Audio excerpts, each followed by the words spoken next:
Frères et sœurs dans le Christ bien-aimé, dans l'extrait de l'Évangile entendu, notre méditation tourne autour des deux paroles fortes de Jésus.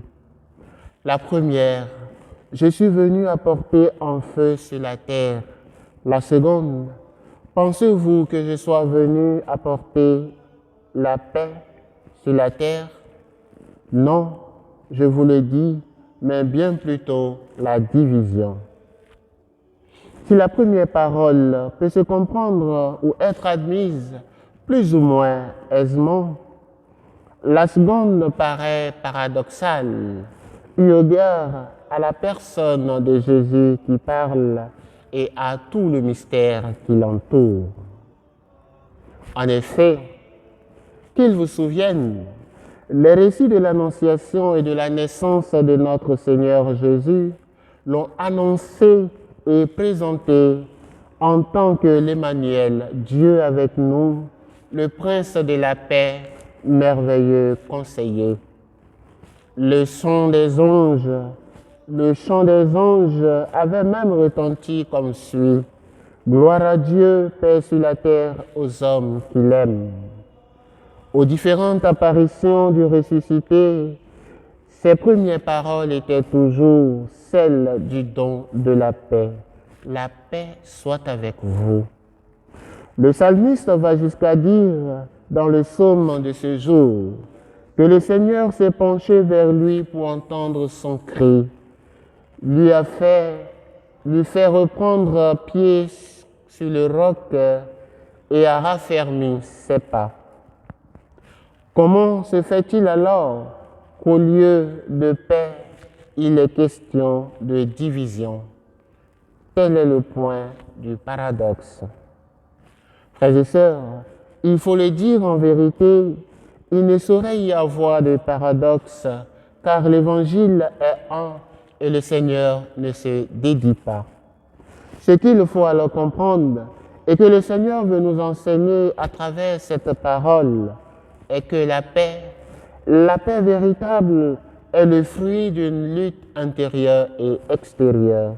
En effet, si la nouveauté qu'apporte le Christ, c'est-à-dire l'amour de Dieu, la vie de Dieu, est à la portée de tous, parce que les hommes sont capax Dei, c'est-à-dire capables de Dieu, il faut noter en revanche que beaucoup opposent bien souvent de la résistance à entrer dans cette vie nouvelle en n'écoutant pas l'appel du Seigneur.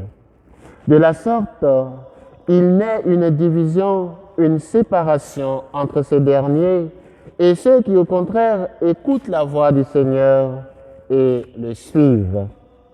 Cette division peut même s'installer dans la famille, comme le dit si bien le Seigneur dans la suite de l'extrait de l'Évangile que nous avons entendu.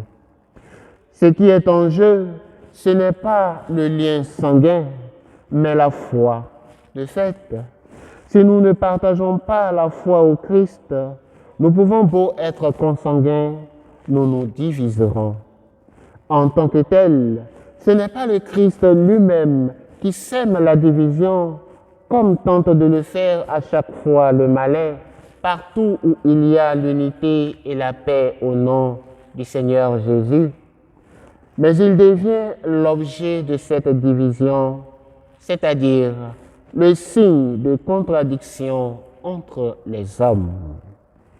C'est ce que souligne la première lecture à travers le récit des violences faites au prophète Jérémie, l'envoyé de Dieu, lui qui était venu pour le bonheur du peuple. Il est accusé d'être là pour le malheur de ce même peuple. La contradiction dont il est question demeurera toujours tant qu'il y aura des personnes qui refusent d'adhérer à la vie nouvelle en Jésus-Christ.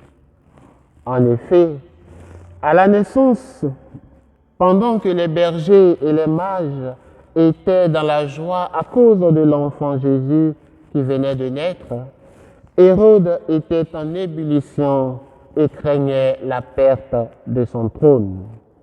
Durant sa vie publique, pendant que les pauvres de cœur, les marginalisés et les malades redécouvrèrent la joie de vivre à son passage, certains pharisiens et scribes menaçaient ceux qui se joignèrent à lui et complotaient pour le faire périr. Durant la Passion, pendant que les uns pleuraient la mort du juste, les autres vociféraient qu'il soit crucifié, prétextant qu'il est un imposteur. Et aujourd'hui encore, pendant que vous et moi, comme chrétiens appartenant au Christ, le louons, il y en a qui tentent de nous combattre parce que notre foi, notre adhésion au Christ les gêne. En tout cela, le Seigneur n'a été qu'objet de division et non semeur de division. Voilà la réalité de la parole dite par le Seigneur. C'est donc l'accueil ou le rejet du Seigneur qui est source de division entre les hommes sur la terre. Bien-aimés du Seigneur, les uns sont contre le Seigneur et la vie qu'il donne et s'en prennent à ceux qui sont pour lui. Les autres, par contre, sont pour lui car ils reconnaissent qu'il est à l'origine et au terme de la foi. Et alors, ils gardent les yeux fixés sur lui en avançant sur le chemin de l'éternité, comme nous le dit l'extrait de l'Épître aux Hébreux. Avancer en ayant les yeux fixés sur Jésus, c'est être assuré de vivre confiant dans l'amour qui descend de Dieu et qui est le fait même de la première parole du Seigneur. Je suis venu apporter un feu sur la terre.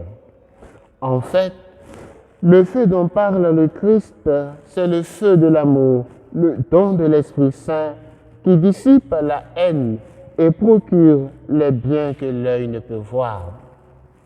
L'homme a besoin de ce feu étant donné qu'il est limité. Il en a besoin pour sa purification et marcher sereinement à la suite du Christ.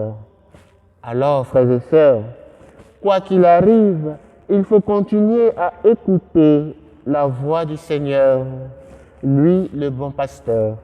Il faut toujours avoir les yeux fixés sur lui. Il faut demeurer dans l'endurance. C'est ainsi que nous accéderons à la droite du trône de Dieu pour la vie sans fin, pour la vie qui ne finit point, pour la vie qui nous transforme en des êtres de paix. Que le Seigneur soit toujours avec vous et qu'il vous en donne la grâce.